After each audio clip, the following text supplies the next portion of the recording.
Quiero compartir la palabra del Señor con ustedes. Quiero empezar una serie llamada Más que Vencedores.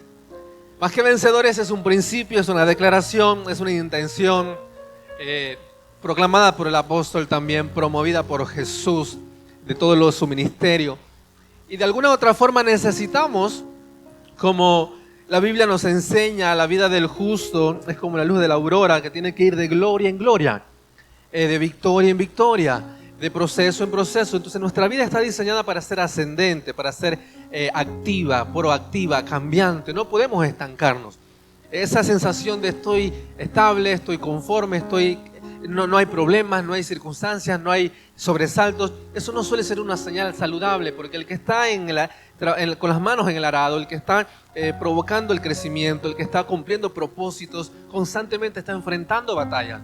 Entonces la vida está diseñada para ser una vida en movimiento, de gloria en gloria. Y para poder ser más que vencedores, como lo prometió, como lo dice la palabra, que luego lo voy a leer con ustedes, necesitamos herramientas que nos ayuden a sostener y a revelar o a vivificar o hacerlo real en nosotros ese principio de más que vencedores. No solo es vencer una vez, porque Jesús ya venció todo, pero en Él somos más que vencedores. Eso es una constante, o sea que tenemos que renovarnos, tenemos que lograr ser desafiados en cada temporada y tener las herramientas necesarias para que ese principio se haga vivo en nosotros de forma constante. Más que vencedores tiene que ver con una realidad, y la realidad tiene que ver bajo dos principios que quiero meditar con ustedes. Primero, cómo enfrentar las aflicciones. ¿Cómo yo enfrento las aflicciones para ser más que vencedor? Y segundo, ¿cómo venzo? ¿Cómo soy libre de las adicciones para ser más que vencedor? Esas son nuestras dos verdades que vamos a pensar, a meditar en esta mañana. La palabra crisis, en nuestra definición natural, lo entendemos porque es situación de dolor, de agonía, situación de angustia, depresión, presión. Esa es la definición de la palabra crisis, es un momento incómodo. En términos espirituales, la palabra crisis tiene que ver, si bien es cierto, va acompañado de esas mismas definiciones de angustia, dolor, presión, pero le añade algo más. En términos espirituales, la crisis, que en el Nuevo Testamento se conoce como tribulación, tiene que ver con un proceso de preparación y un proceso de aprobación, donde Dios nos prepara para algo y nos aprueba para hacer algo.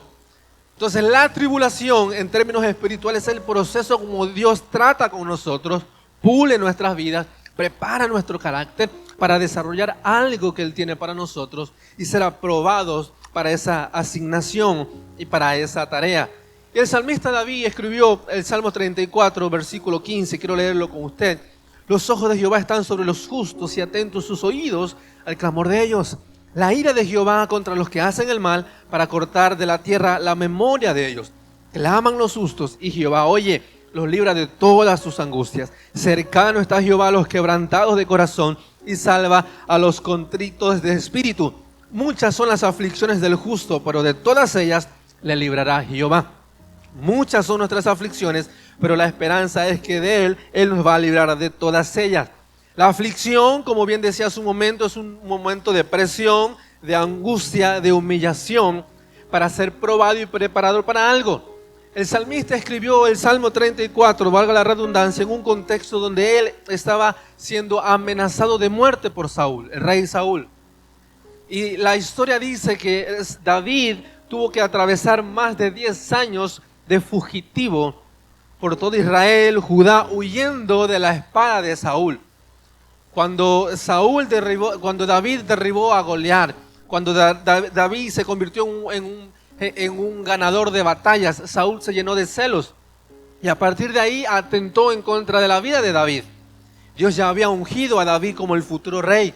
Saúl seguía siendo el rey vigente, pero se despertó un celo corrupto en su corazón que quería matar, quitar de la faz de la tierra a David. Dios ya le había prometido un reinado a David, Dios ya había desechado a Saúl como rey, pero David tuvo que esperar más de 10 años siendo procesado en el desierto como fugitivo. Y aquí escribió este cántico. Los salmos son cánticos. Usted lo puede leer. Él empieza, hay un momento de queja, los enemigos me persiguen, pero luego dice, pero tú me vas a librar de todo. Las angustias son muchas, pero tú tienes el control de mi vida. En ese mismo contexto vemos a un David que tuvo la experiencia de la cueva de Adulán, donde se le juntaron los endeudados, los afligidos, y él se convirtió en el primer líder de ese ejército. Fue su primer ejército, que luego serían los valientes de David. Pero fue en este tiempo donde estaba siendo fugitivo, afligido, menospreciado por Saúl. Estaba siendo rechazado. Y las aflicciones, familia, amigos, en esta mañana, tienen que ver con una estrategia, una forma como Dios prepara y aprueba nuestros corazones. Las aflicciones son una promesa, es una declaración de Jesús. En el mundo tendréis aflicción. Él lo dijo, en el mundo tendremos tribulación, en el mundo tendremos adversidad, dolor, pero que confiemos porque Él venció al mundo. David lo entendió, muchos años atrás Él lo entendió. Él dijo, bueno, son muchas las aflicciones, pero Jehová me va a rescatar. Jehová me va a librar. Y es ahí donde yo quiero entrar con ustedes, que en esa mañana debemos discernir en qué tipo de conflicto, en qué tipo de procesos, en qué tipo de aflicción nos encontramos usted y yo. Porque todos en esta mañana estamos atravesando alguna que otra batalla, más de una, mínimo una, pero todos estamos atravesando batallas. En la fe, en las creencias, en la religión, en la familia, en las relaciones, en las finanzas, en tu llamado. De alguna u otra manera tenemos batallas abiertas, frentes abiertos, donde estamos peleando para salir, para vencer o para no dejarnos derrotar. Romanos 5, el apóstol escribió esto, el versículo 3, y no solo esto, sino que también nos gloriamos en las tribulaciones, sabiendo que la tribulación produce paciencia, y la paciencia prueba, y la prueba esperanza. No hay otra forma de entender la prueba, el conflicto, la tribulación con esperanza, sino es a través de un entendimiento espiritual, de un entendimiento de reino. Y para saber qué tipo de tribulación, de conflicto o de crisis estoy atravesando, vamos a identificarlos en dos posibles aflicciones, dos tipos de aflicciones, dos tipos de tribulaciones o dos tipos de crisis, como usted le quiera llamar. Pueden haber muchas, pero quiero meditar en dos con ustedes. El primer tipo de aflicción son las aflicciones de la vida. De aquí no nos escapamos nadie, todos estamos en este bando.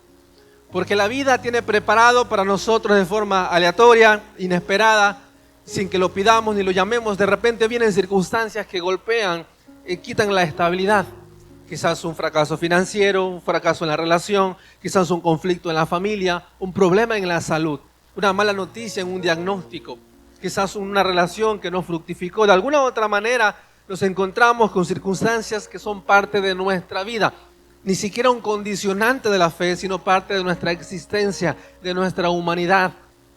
¿Por qué Dios permite esto? No es que Dios permite la maldad, el dolor, el conflicto, es que la humanidad decidió salirse de la cobertura de Dios, y el castigo de la separación de la humanidad, de Dios con la humanidad, es la aflicción, es la consecuencia. No es que Dios lo permite, es el resultado de nuestra separación como humanidad del plan de Dios, del diseño de Dios. Por eso, para poder encontrar descanso en nuestra alma en esta mañana, tenemos que identificar este tipo de aflicciones. ¿Cuáles son estas aflicciones que no las podemos controlar? Que no las podemos ni siquiera organizar muchas veces. Pueden venir en un de repente. Y que vienen, puede que mi fe esté muy alto, puede que yo sea un buen servidor, puede que sea una buena persona, pero de repente me irrumpió en mi realidad una adversidad, una dificultad como la vida de Job. Job fue un hombre justo que no cometió pecado, pero los temores naturales de la humanidad, como él decía, Job capítulo 3 dice, el 25, porque el temor que me espantaba me ha venido. Los mismos temores que Job padeció en su momento los padecemos usted y yo. Queremos que nuestros hijos crezcan sanos, queremos que nuestro matrimonio dure para siempre, no queremos un divorcio, queremos que Dios haga un milagro en la salud, queremos unas finanzas saludables, queremos un ministerio fructífero, queremos que Dios alcance a nuestra familia. Los temores naturales de la vida, todos los anidamos, los pensamos, todos los deseamos que Dios pueda cumplir aquello. Realmente ese tipo de aflicción está destinado como parte de nuestra humanidad y va a probar nuestra fe. Porque las aflicciones de la vida no vienen por merecimiento, vienen por designio divino, no podemos controlarlas, pero están diseñadas para trabajar en nuestra fe. La gran prueba de Job, cuando se le quitó todo lo que tenía, familia, salud, todos los recursos que él tenía, la prueba por él era que tenía que seguir siendo fiel. Esa fue la amenaza de Satanás. Tú quítale todo y verás cómo va a negarte. Pero Job se mantuvo, aunque su esposa, sus hijos perecieron, su esposa renegó de él. Él se mantuvo firme porque las adversidades de la vida, las aflicciones de la vida van a probar nuestra fe, nuestra creencia en Dios. Cuando nos enfrentamos a estas circunstancias, quizás tenemos que saber, para traer descanso a nuestro corazón, que estas adversidades que la vida tiene para nosotros no siempre tienen una respuesta momentánea de parte de Dios. Es más, a veces ni siquiera hay respuestas de parte de Dios. Porque Dios le dio una libertad, un libre albedrío a la humanidad, y hay una influencia, hay un gobierno de las tinieblas que está sobre esta tierra, sobre este mundo. Y por eso hay cosas que quizás usted y yo, si nos identificamos, hemos orado por largo tiempo y no cambia. Señor, ¿por qué sigo peleando con esto? ¿Por qué esta salud? ¿Por qué esta forma? ¿Por qué mis documentos? ¿Por qué hay circunstancias que la vida tiene preparado para nosotros y que no siempre tienen una respuesta ni una intervención momentánea de parte de Dios? ¿Por qué tenemos que saber de esto? Porque te va a traer descanso a nuestro corazón saber que no tenemos que dejar de orar, pero antes de que Dios condicionar mi respuesta, mi devoción a Dios por estas circunstancias, yo tengo que entregarle a Dios. Señor, si esto vino a mi vida, si tú lo permitiste, simplemente será por algo y tú tienes el control de mí. Como decía el salmista, muchas son las aflicciones, pero yo sé que Jehová nos va a librar. ¿Cómo nos libra? Luego lo veremos después.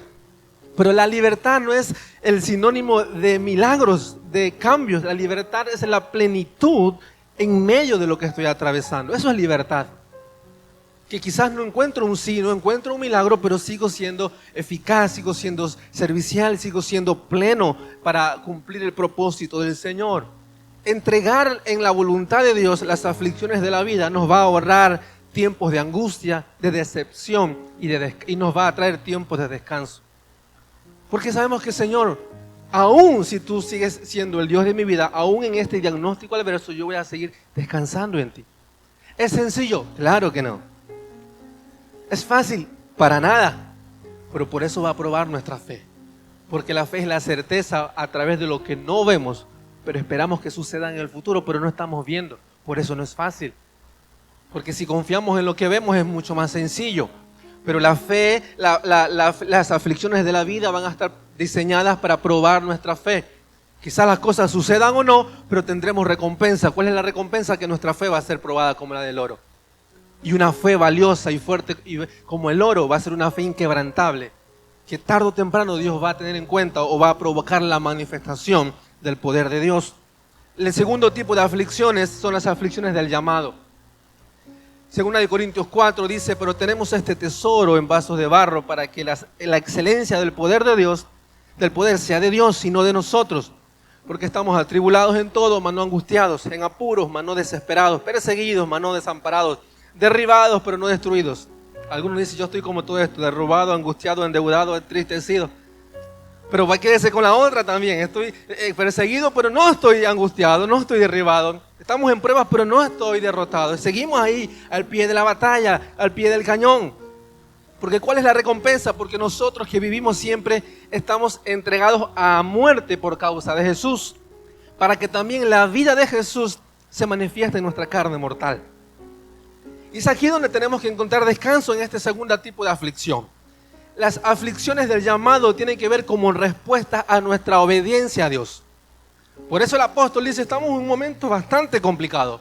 ¿Cuál era su contexto? Eran perseguidos por causa del evangelio, por defender a Cristo, su resurrección.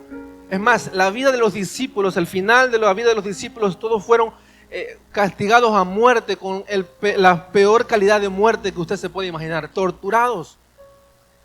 La peor muerte que usted se puede imaginar, los discípulos lo experimentaron. Y es aquí donde tenemos que tener claridad primero de concepto. Para yo disfrutar la vida de Cristo, eso hablamos de propósito eterno, yo tengo que también atravesar su muerte, su dolor, la adversidad que Él tuvo que padecer. Porque a veces es muy sencillo decir, bueno, yo quiero la vida de Jesús, quiero su gloria, quiero su poder. Pero ¿y la muerte, el sacrificio, la obediencia? La perfección de la gloria tiene que ver con las dos partes. Su muerte, cuando experimentamos muerte por Él y para Él, vamos a disfrutar de la vida en Él también. Por eso la palabra crisis, en otra definición, tiene que ver con un principio divino para poder discernir y visualizar entre lo bueno y lo malo, entre lo verdadero y lo falso. La aflicción es una presión para poder ser probados y aprobados.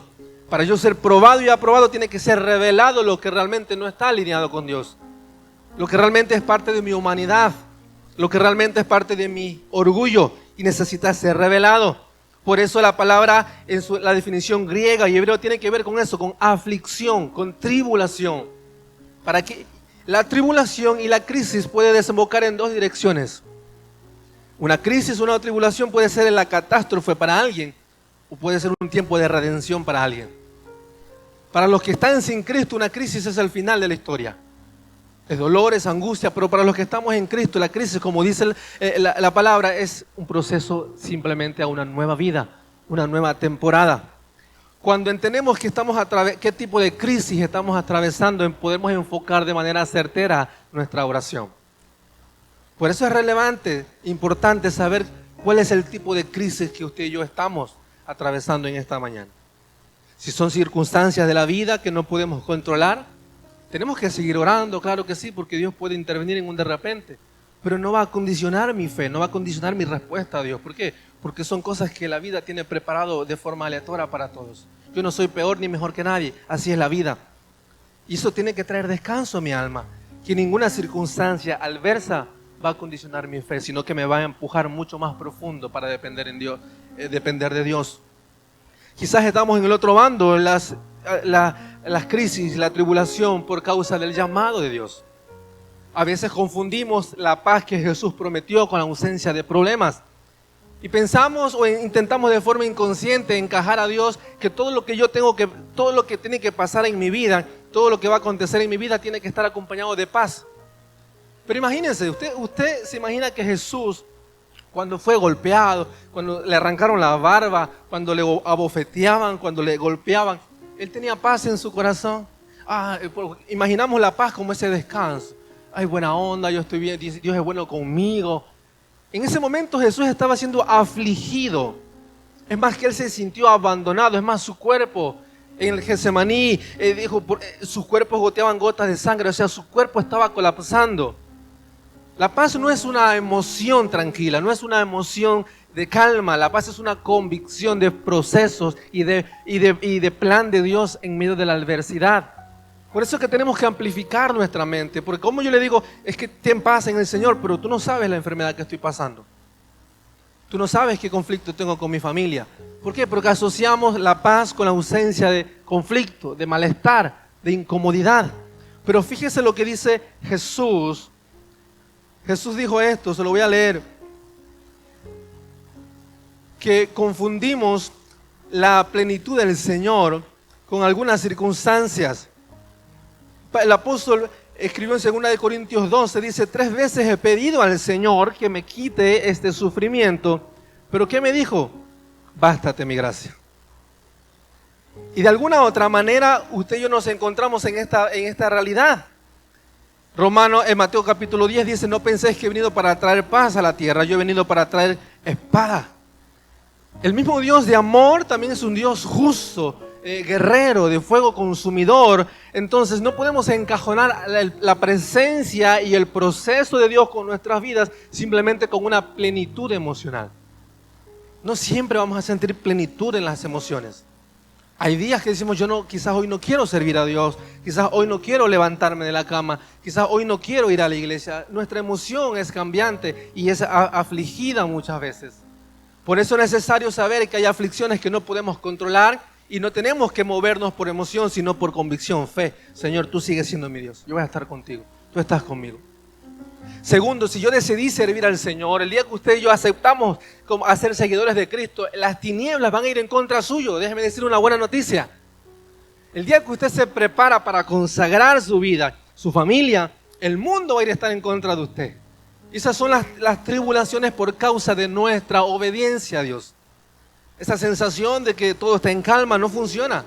O estamos formando un equipo con Don Sata o estamos en contra. No hay dos caminos.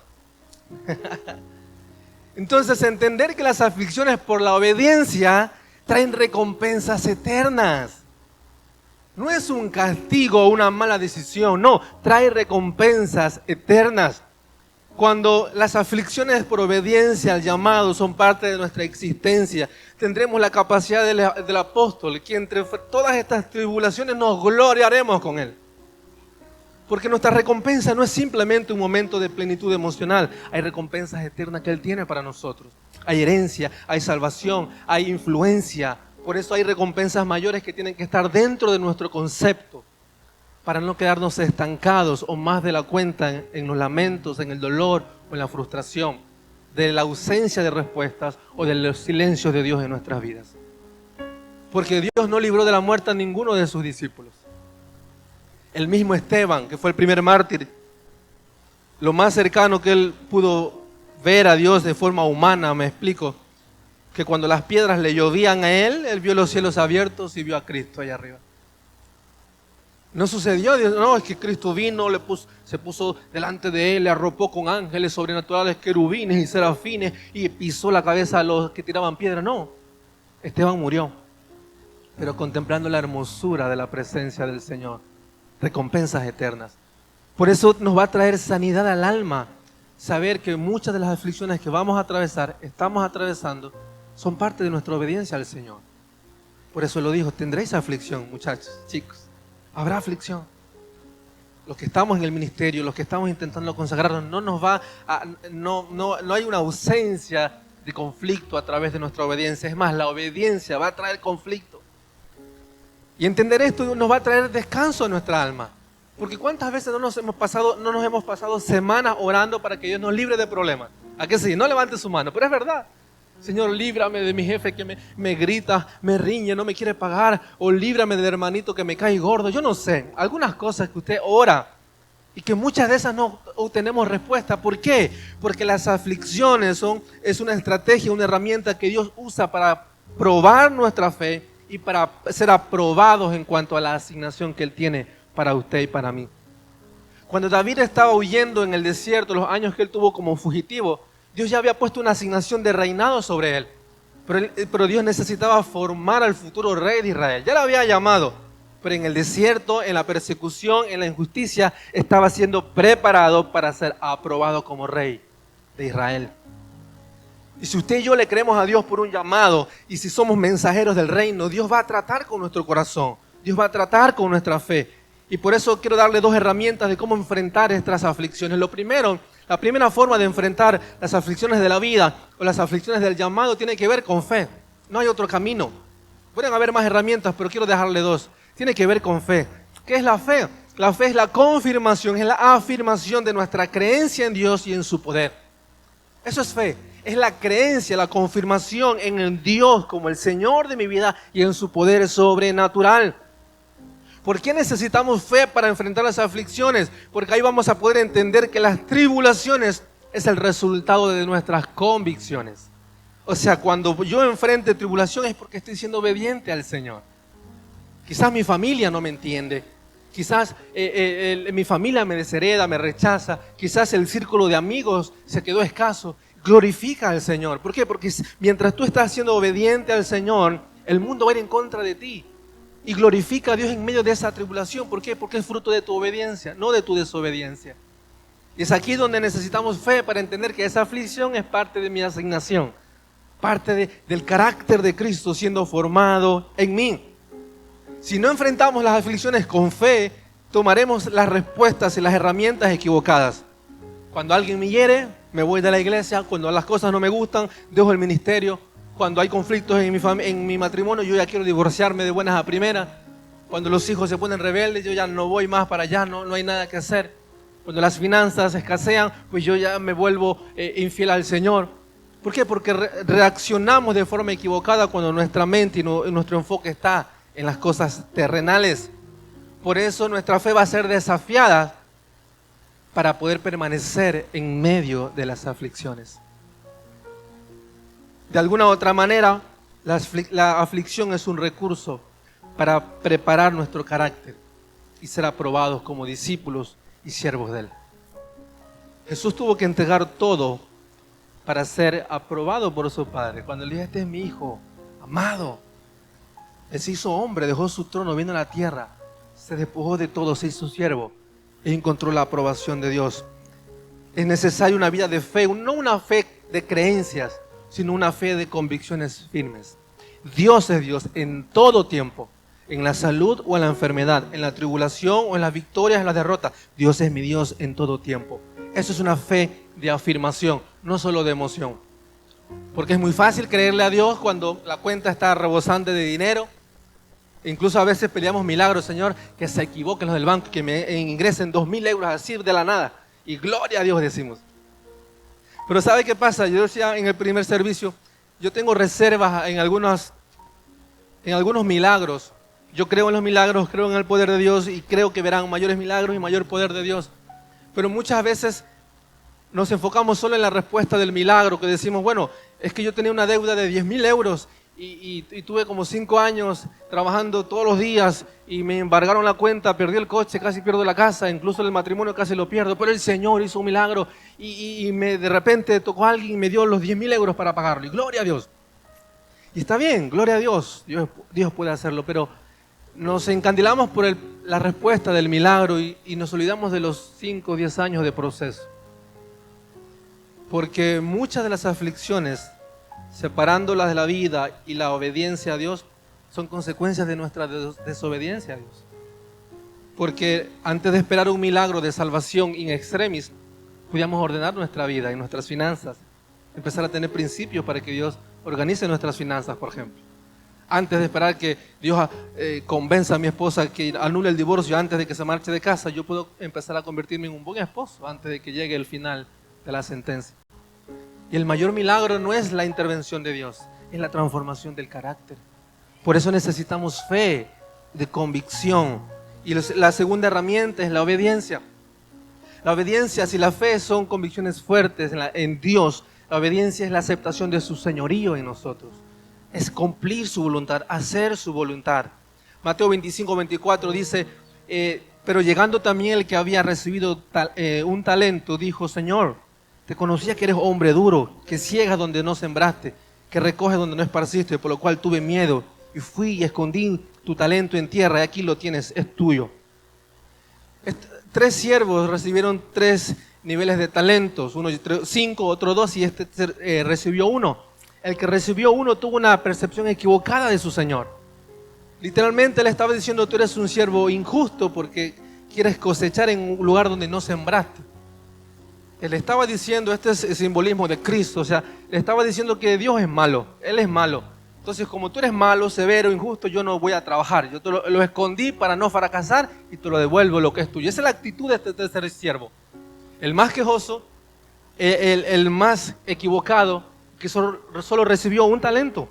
El que recibió 5 lo multiplicó, el que recibió 2 lo multiplicó y solo el que recibió 1 fue el que peor pago llevó. ¿Por qué? Porque 2 sí recibieron la revelación y 1 no. Porque este hombre nunca tuvo una revelación de señorío sobre su vida, sino solo de trabajo. Por eso su percepción estaba errada, equivocada. Y vio la carga, el talento como una carga, como una injusticia, no como un beneficio, no como un regalo, ni como una oportunidad para estar más cerca del Señor, sino que lo vio como un problema.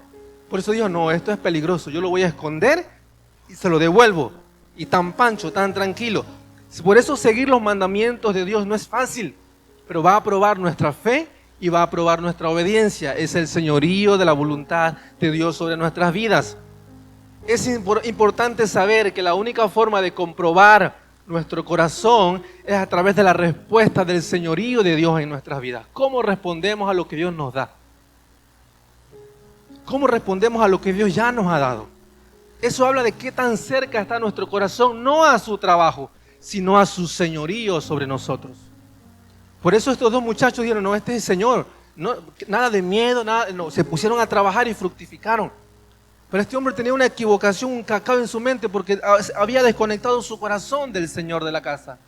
Y es aquí donde muchas veces las bendiciones se vuelven en carga.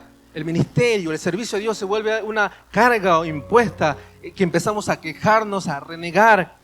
Entiendo que hay temporadas físicamente inestables, pero cuando empezamos a menospreciar lo sagrado no es porque nos hemos convertido en personas malas, es porque hemos desconectado nuestro corazón del Señor del trabajo. hemos quitado su señorío de nuestras vidas. Y aquí donde es importante entender que su señorío es aceptar su voluntad.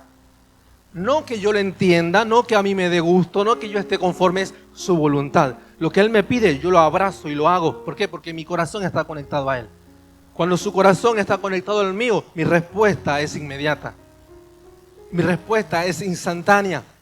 Y la respuesta, la obediencia a partir del señorío va a traer multiplicación. Por eso que en la vida, muchos de los beneficios que disfrutamos, los que quizás hemos transitado años en el ministerio, no es porque seamos más o menos espirituales. Es porque hemos aprendido a obedecerle al Señor, quizás más rápido que otros, o quizás a permanecer, no lo sé. Pero el resultado de la obediencia siempre va a ser multiplicación, crecimiento. El resultado de la obediencia siempre va a ser la cobertura del Rey, del Señor sobre nuestras vidas. Entender la diferencia de las aflicciones nos va a dar descanso y las herramientas correctas para enfrentar y cumplir nuestra asignación. Porque si no tenemos la revelación correcta, nos vamos a enojar cuando de repente venga un diagnóstico equivocado en nuestra salud y que Dios no haga el milagro. Vamos a decir, no, Dios es malo conmigo. Si yo te serví, yo diezmé y de repente me vino un recibo equivocado a la cuenta y me embargaron. ¿Por qué? Porque hemos desconectado nuestro corazón de la voluntad de Dios y lo hemos asignado al trabajo, al servicio, a la obra o a la recompensa. Y no hay señorío sino es a través de entender que la voluntad se acepta sin esperar recompensa, sino solo una obediencia inmediata. Dice amén.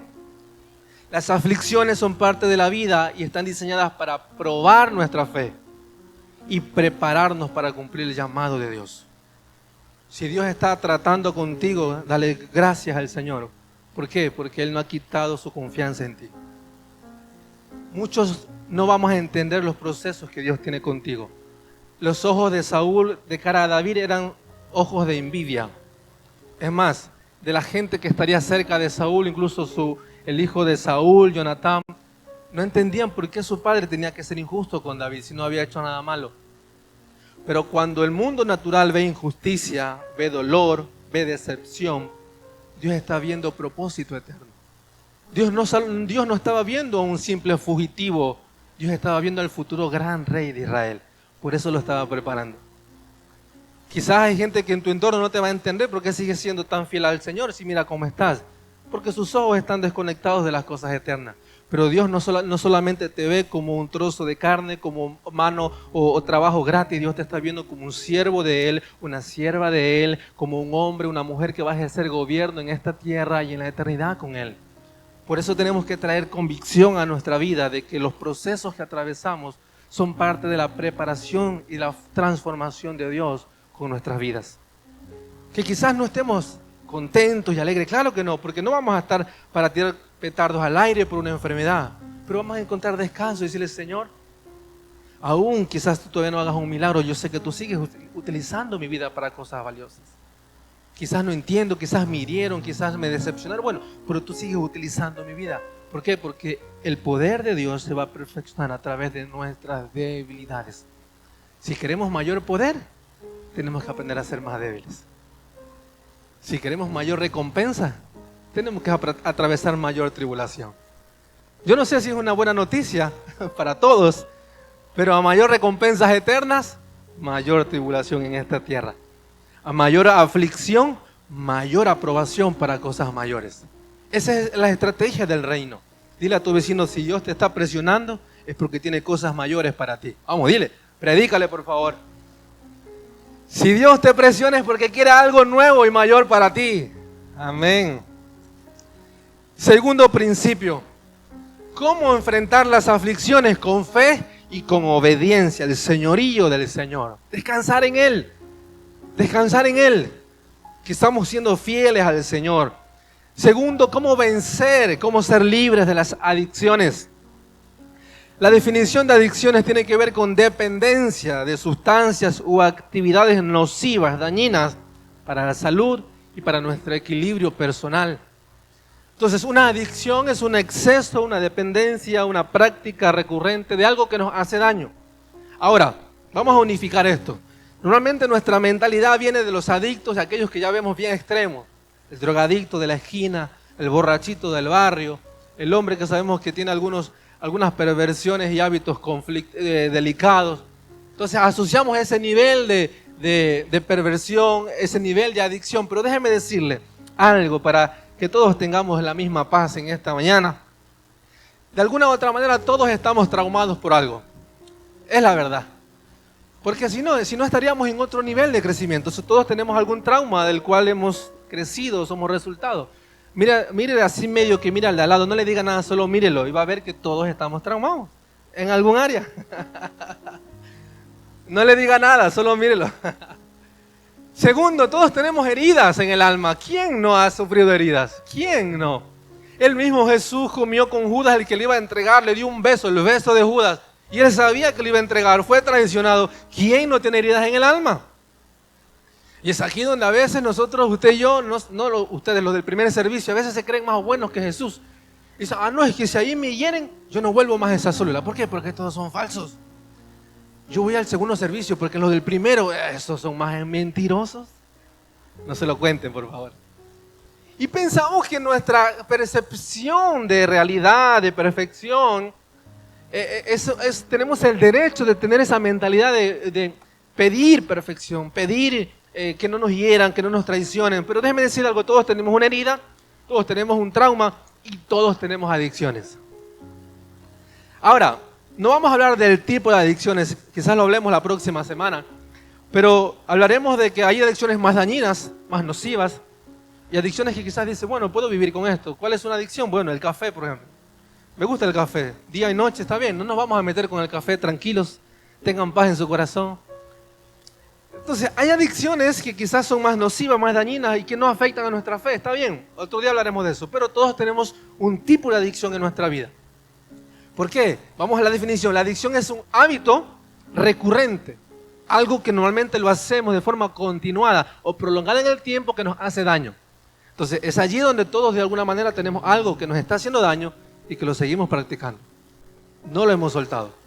Algunos con los pensamientos, algunos con las acciones, con los hábitos, con las palabras, los comportamientos, no lo sé, pero todos tenemos hábitos recurrentes que son dañinos, nocivos para nosotros. Y es aquí donde tenemos que saber que las aflicciones son fruto de nuestra obediencia, pero las adicciones es fruto de nuestra desobediencia a la voluntad de Dios. Nadie amanece un domingo a la mañana y de repente, ¡pum!, ahora soy adicto al rencor. A partir de ahora no voy a perdonar a nadie, no. La falta de perdón es una decisión, es una elección del corazón. Por cierto, nos falta sanidad interior el próximo sábado, tenemos sanidad interior, apúntese. Si ya vino, repita, no importa, mientras más aprendamos, más sanos, mejor. Porque el que sana, aprende a sanar. El que sigue herido, va a herir a otros. Entonces, mientras más sanos estemos, mayor sanidad podemos dar a los demás. ¿Dice amén? Bien, entonces sigamos, ¿dónde voy? Las heridas o las adicciones es parte de nuestra desobediencia a Dios en algún área de nuestra vida. Las aflicciones vienen a probar y a prepararnos para una asignación. Las adicciones vienen a robarnos el plan de Dios para nosotros. Y este es uno de los mayores gigantes y las mayores estrategias que el diablo usa para robarnos el propósito, para estancar nuestro llamado, mantenernos adictos a hábitos ocultos que corrompen nuestra fe, que dañan nuestra identidad y que separan nuestra vida del cuerpo de Cristo.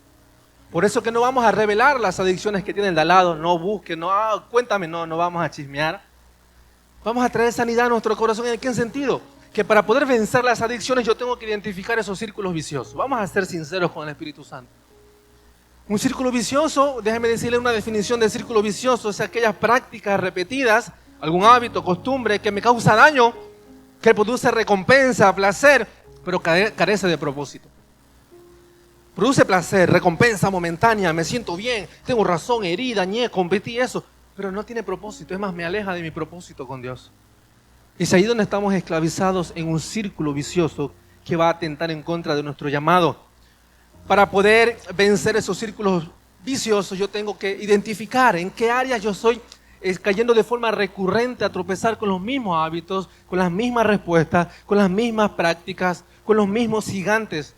Porque déjame decirte algo, Dios no vas a pasar al siguiente nivel hasta que no apruebes esa materia.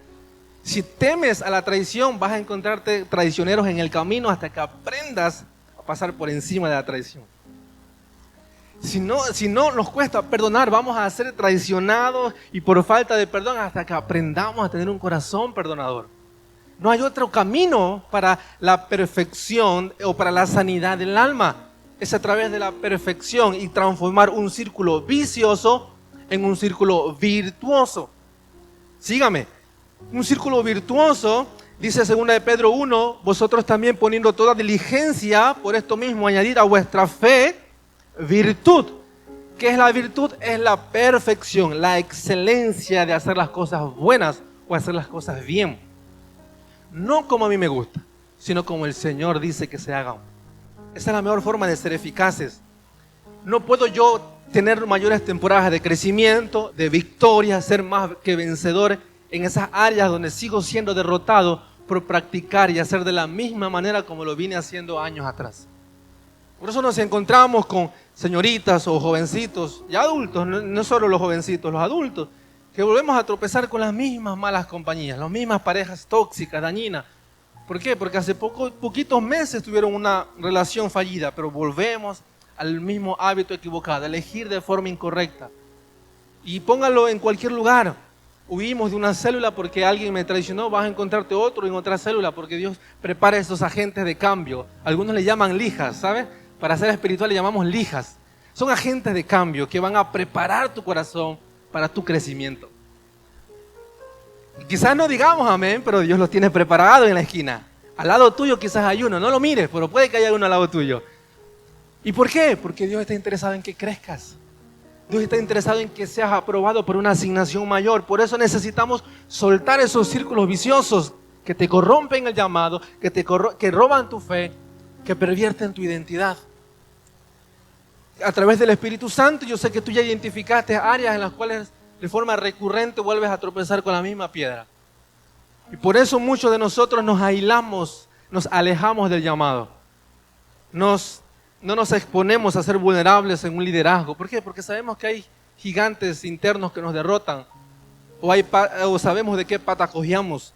Por el desafío en esta mañana para ser más que vencedores es transformar esos círculos viciosos que te corrompen, que te dañan, que te hieren en un círculo virtuoso. ¿Cómo transformo un círculo virtuoso, vicioso en virtuoso? Déjeme decirle esto. Es la repetición de hábitos que no producen placer, que tampoco tienen una recompensa inmediata, momentánea, pero sí tienen un propósito mayor para tu vida. Entender que quizás Dios me expone para la práctica del perdón, quizás no tenga recompensa momentánea. Es más, no tendré placer, pero sé que Dios está preparando mi corazón para cosas mayores. Quizás hoy Dios me está desafiando a un ministerio y quizás no lo veo, me traicionaron, no me tomaron en cuenta. No tengo recompensa momentánea. Tampoco me está generando placer emocional, pero sé que Dios está preparando un propósito eterno para mi vida. La repetición es el camino para la perfección y para la excelencia. Y esto es virtud, excelencia. Ahora, entender que Dios está interesado en que usted y yo seamos virtuosos y excelentes es entender que Dios va a preparar en el camino circunstancias para perfeccionarnos, no para castigarnos. Ahora, no le vuelvas a culpar más al que te traiciona, porque no es culpa suya, es culpa tuya que no aprendes a perdonar y a confiar. No le vuelvas a culpar más a tu líder porque no te entiende. Tu pastor, a tu papá, a tu mamá, no les vuelvas a culpar más a ellos, porque es culpa tuya porque no has aprendido a madurar y a crecer en el tiempo correcto. Y por eso necesitas presión. Dígale a su vecino, ¡ay! Pues dale un aplauso al Señor, dale un aplauso a Jesús. Porque yo sé que esto no es palabra fácil de digerir, pero celebramos a Dios. ¿Quieres ser virtuoso o virtuosa? A través de la repetición y de la obediencia vamos a ser exitosos. ¿Cómo yo soy un hombre, un joven virtuoso? Cuando aprendo a obedecer la voluntad del Señor. Añado a la fe virtud, compromiso, cambio, responsabilidad. Eso es virtud. Y lo segundo, para terminar, de poder ser libres de las adicciones, lo primero es identificar el círculo y transformarlo de un vicioso a un virtuoso. Eso es lo primero. Hay cambios. Lo segundo es que yo tengo que tener una determinación y sin buscar atajos. Vamos a tener que esperar en el Señor sin buscar atajos. ¿Sabes qué pasa con los atajos? Que parecen caminos más cortos, pero en realidad son caminos más largos para lo que Dios quería tratar de forma intencional con nosotros. Ahora, déjame decirte algo. La determinación sin atajos te va a llevar tarde o temprano a un nivel de confrontación donde tienes que resolver sí o sí aquello que no has querido enfrentar hasta el momento. Porque a veces pensamos que porque oramos a Dios y metemos la basurita debajo de la alfombra, Dios ya tiene el control. No. Las cosas sin resolver van a terminar esclavizándonos tarde o temprano.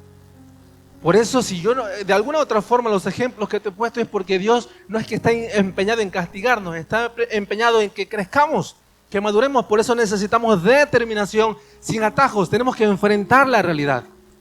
¿Qué áreas en tu matrimonio hay que necesitas resolver de forma confrontativa? No buscando excusas, no buscando tirando balones fuera, sino determinar en tu corazón el carácter de hombre, de mujer, de joven, adolescente, lo que sea en esta mañana. Es decir, voy a resolverlo, voy a obedecer, voy a entregar mi orgullo sin buscar atajos, porque los atajos parecen sencillos, pero simplemente nos vuelven en círculos viciosos otra vez, a rondar en los mismos malos hábitos, las mismas malas contestaciones. El gran problema de los atajos es que muchas veces anhelamos alcanzar bendiciones, anhelamos que Dios cumpla los milagros, pero anulamos la obediencia. Porque Él mismo dijo, la obediencia no es el resultado del milagro, la obediencia es el resultado del señorío en mí y de la creencia de un llamado. Entonces, si Dios está inquietando en algo, está confrontando algo en tu vida, no es para que lo dejes en las manos del Señor de forma espiritual, es para que lo enfrentes y te determines a transformarlo en una nueva temporada. Hay milagros sobrenaturales que suceden por Él, por su intervención, pero hay cambios que suceden por nuestra responsabilidad de añadir a nuestra fe virtud, de hacer las cosas como corresponde, no perfectos, pero sí como corresponde. Y la determinación nos va a dar como resultado que nos va a poner de rodillas. Porque esto es lo que pasa, a veces queremos huir a enfrentar los problemas, enfrentar las cosas que yo sé que me hacen daño como esposa, me hacen daño como esposo, como hijo, como líder, no sé, me hacen daño, pero no quiero la confrontación, lo dejo en las manos del Señor. Pero déjame decirte, tarde o temprano, ese área o ese gigante no resuelto me va a poner de rodillas. ¿Cómo? Señor, ayúdame porque ya no le aguanto a mi esposo. Ya no es lo mismo que fue antes. Señor, ayúdame porque ya no aguanto más. Colapsamos emocionalmente, colapsamos en nuestra fe, entonces buscamos aclamar intervención. ¿Sabes qué pasa con Israel cuando el gigante Goliat estaba frente a ellos? 40 días amenazados, atemorizados, pero Dios no hizo nada para librarlos. Porque la promesa era que ellos tenían que llegar a Canaán, pero tenían que transformarse después, años después. Ellos tenían que pelear esas batallas en confianza con el Dios de Israel, pero ninguno se atrevió a enfrentar al Goliat. Todos hacían como a veces hacemos a la ofrenda, oramos, cerramos los ojos, Señor, en el nombre de Jesús y nos ofrendamos. ¿Quién quiere limpiar la iglesia? No, Señor, envíalo a Él. En términos graciosos no pasa nada, pero en términos delicados de tu familia puede ser un gran problema que mañana nos va a poner de rodillas, no para adorar, sino para clamar un milagro de intervención urgente de Dios. Y por eso muchas veces, por no haber resuelto con principios, con obediencia y con determinación, cuando las finanzas colapsan, buscamos clamar a Dios. Cuando el matrimonio está a punto de romperse, buscamos que Dios nos ayude. Cuando quizás los hijos están a punto de perderse, quizás recién nos comprometemos con Dios. Nosotros tenemos que determinar qué nos va a poner de rodillas. Eso es determinación. Como los amigos de Daniel. Ellos dijeron, no nos vamos a postar delante de la estatua de Nabucodonosor. Ni locos. Dios nos puede librar, pero si Dios no nos libra, igual vamos a permanecer firmes.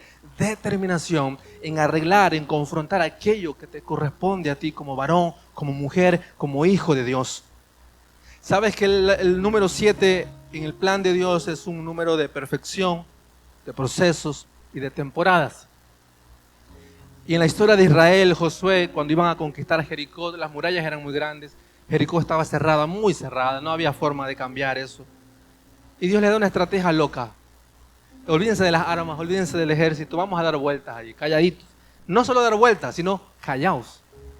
Imagínense qué locura. Porque yo sé que aquí hay personas que no callan ni debajo del agua y ahí tienen que callar, dar 7 vueltas, callaos. Pero quiero dejarle algo. ¿Por qué Dios dijo callaos? ¿Sabe qué pasa? Porque cuando estamos en los círculos viciosos que no entendemos o que nos hacen daño, normalmente sacamos la peor versión nuestra. Porque no entendemos, nuestro espíritu no está correcto, nuestros ojos están desenfocados. Por eso decimos, la disciplina, no, el pastor es malo. La disciplina, mi padre es malo. El trato de Dios, no, Dios se olvidó de mí, porque sacamos lo peor. Imagínense un ejército dando vueltas allí detrás de unos muros. Hubiera habido quejas, hubiera habido reclamos. Hubieran dicho, no, este Josué se volvió loco, yo me voy para mi casa. Como ya había pasado con Moisés en el desierto. La queja, el desdén, la falta de conformidad. Por eso fueron callados. Y es aquí donde quiero darle un principio para cerrar en esta mañana. Que el número 7, así como para Israel, fue un número de proceso, de perfección. Para Naamán, en la historia de Naamán, el general sirio, que era un hombre leproso, era un general victorioso, había ganado batallas, pero tenía lepra en su vida. Y a través de una sirvienta, la sirvienta de su esposa, le dijo, en Israel hay un profeta que puede sanar. La historia de Naamán, se la resumo, es que él dijo, yo quiero que el profeta me sane, pero que me sane a mi manera. Que venga, me reciba, me haga una fiesta y luego me sane. La respuesta del profeta Eliseo fue, vete al río Jordán, zambúllete 7 veces y Dios te va a sanar. Ni siquiera se lo dijo cara a cara, se lo mandó a decir. Naamán se enojó, claro. ¿Cómo te lo dijo a ti y a mí no el pastor? ¿Cómo me lo va a decir si yo soy el encargado? ¿Cómo? Si a él sí le cumplió el milagro y a mí no, entonces ¿cómo quiere que yo le obedezca más a Dios? Naamán se enfureció. Pero la sabiduría de un siervo de Naamán le dijo, Señor, pero si Dios no te pidiera cosas mayores, ¿no lo harías para que seas sano? ¿Por qué no haces simplemente esto? Porque él tenía el concepto de que había mejores ríos y había un protocolo que él quería que suceda. Quiero aterrizar estos dos conceptos. Muchos de los muros que aún no han sido derribados en nuestras vidas, o de esos círculos viciosos de los cuales no hemos podido ser libres, es porque queremos cambios haciendo las mismas malas formas. Y es imposible que Naamán hubiera sido sano si no se sumergía en el río Jordán y 7 veces, no 6, ni 4, 7. Para él era una humillación eso. Porque dijo, ¿cómo? Este río sucio. No, yo soy un gran general. Muchas de las cosas que no están sucediendo en tu vida es porque la aflicción que estás atravesando en ti, que Dios está permitiendo en tu vida, no es porque no quiera hacer un milagro en ti, es porque está derribando murallas gigantes en tu corazón y en tu interior, que solo van a ser derribadas a través de la humillación y de la obediencia. Porque para Israel era una estrategia loca, para Naamán era una estrategia denigrante, pero para ambos el resultado fue victoria. Muchos de los círculos que nos vuelven atados en el secreto, como la lepra de Naamán, porque Naamán estaba con sus vestiduras guay, pero por dentro tenía lepra. Tenía que echarse perfumito para que la gente no vea. Y muchos de nosotros nos pasa eso. Aquí predicamos, somos buenas ondas, pero luego en casa herimos, dañamos. Pero no quiero decirte esto para juicio, quiero decirte que la única forma de que seas libre de esa lepra y de ese círculo vicioso, es que puedas humillarte y traigas virtud a tu realidad. Obediencia. Que necesitas rendir al Señor. Ahora, lo segundo, no puedes pretender que los muros se caigan, esos muros que te están golpeando se caigan si sigues haciendo lo mismo. Si a la primera te enojas y eres, ¿cómo vas a pretender que te van a creer? Si al primer conflicto huyes, ¿cómo vas a creer que te van a dar una asignación mayor? Anímate a dar 7 vueltas. O sea, hacer las cosas diferentes, pero en silencio. ¿Cómo? En obediencia. Anímate a hacer las cosas diferentes, varón, mujer. Si ya lo has intentado todo, ¿por qué no probar una estrategia diferente que me lleve a obedecer al Señor? Vengan, chicos, por favor. Cierro con este pensamiento. Las aflicciones prueban nuestra fe y las adicciones van a atentar en contra de nuestro llamado, en contra de lo que Dios te ha dado como valioso. Por eso quizás hay cosas que están a punto de romperse, pero no es porque Dios no quiera estar contigo, es porque hay gigantes que te están derrotando. Hay círculos viciosos que te están derrotando, varón, mujer, joven, adolescente, adulto, grande, pequeño, líder, pastor, Jonathan, hay círculos viciosos que te están derrotando y están atentando en contra de tu llamado. Sean pensamientos, ideas, hábitos, costumbres, no lo sé. Así como las aflicciones prueban nuestra fe y nuestra obediencia al Señor, las adicciones son un proceso de cambio y de transformación.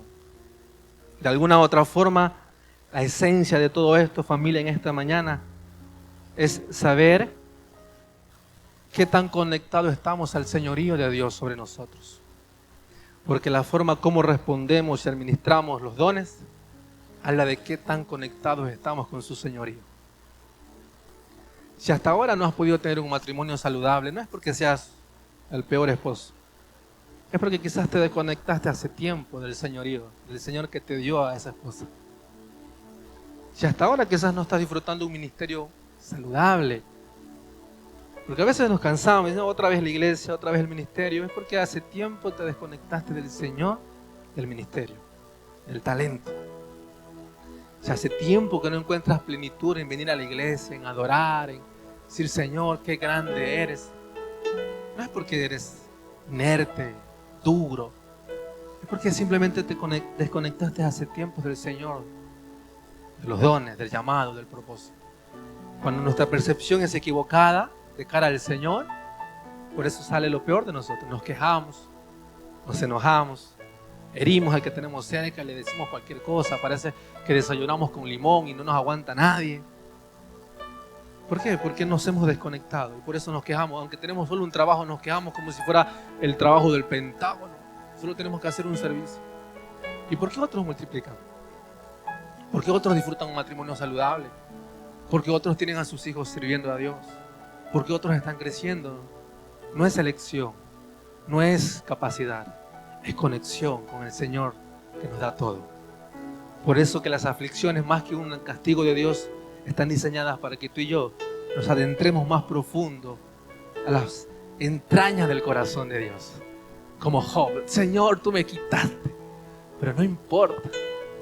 Tú me quitaste, tú me vas a dar, y si no me das, no importa. Tú sigues siendo importante para mí. Por eso las palabras del Pablo, nos gloriaremos en la tribulación. ¿Cómo? Sirviendo al Señor, diezmando, ofrendando, sufriendo castigo. Claro, nos gloriaremos. ¿Por qué? Porque hay recompensas eternas en Él. No es una doctrina, no es una teología solamente, no es una religión, es recompensas eternas al Señor de la mies. Y el camino para ser libres de las adicciones, familia, es añade virtud. Cambia de entornos aquello que te está derrotando. Yo no sé en qué áreas estás siendo derrotado o derrotada, pero Dios tiene la estrategia en esta mañana para tu corazón. ¿Bajarás muros derribados? Cuando camines en la dirección opuesta a lo que normalmente venías haciendo, en obediencia al Señor. Dice amén.